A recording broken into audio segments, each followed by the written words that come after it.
Alors ça s'est passé à l'étranger, et j'étais encore étudiant, et c'est en voyant un prêtre et des jeunes enfants entrer dans une église que je me suis dit, est-ce que Antoine, tu es pas toi aussi appelé à devenir prêtre?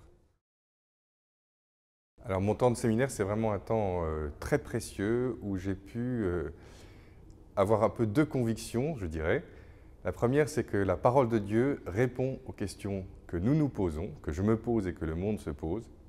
La deuxième conviction, c'est que j'ai vu des hommes se donner pour la vie de l'Église, pour d'autres hommes, et de voir ça, ça m'a montré la beauté de cet engagement. Se donner pour les autres et s'oublier un peu soi-même pour faire connaître l'Évangile et pour en vivre.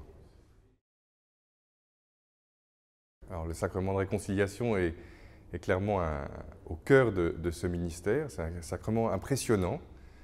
En même temps, c'est un sacrement source de grande joie de savoir qu'on donne ce qui nous dépasse complètement, un amour de Dieu inconditionnel. Et puis c'est un sacrement qui me permet de me relever quand moi-même je me découvre pécheur et que j'ai besoin de la grâce pour rester, je dirais, branché, de rester vivant de cette miséricorde que j'annonce et que je donne. La prédication, c'est un vrai labeur. Avant d'être une joie, c'est un vrai labeur. On découvre ses propres limites et en même temps, voilà, on découvre la joie de pouvoir donner quelque chose et que les gens nous disent ou font écho parfois en disant voilà, c'est important pour moi que l'on m'explique la parole de Dieu parce que j'en ai besoin pour ma semaine. La prière, dans ma vie de prêtre, elle est centrale. Elle est centrale parce que, je dirais, c'est un temps pour se mettre en présence de Dieu,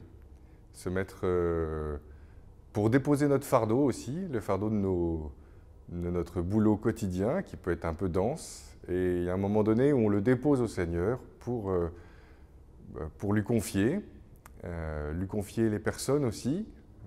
La prière d'intercession est très importante. Et puis on lui demande aussi de l'aide.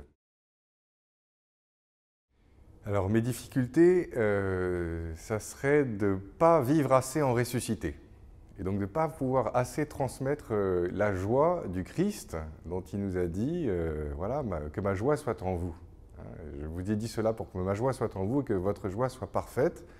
Et ma difficulté, c'est de ne pas assez découvrir que dans ma vie, je ne suis pas assez témoin vivant du Christ ressuscité.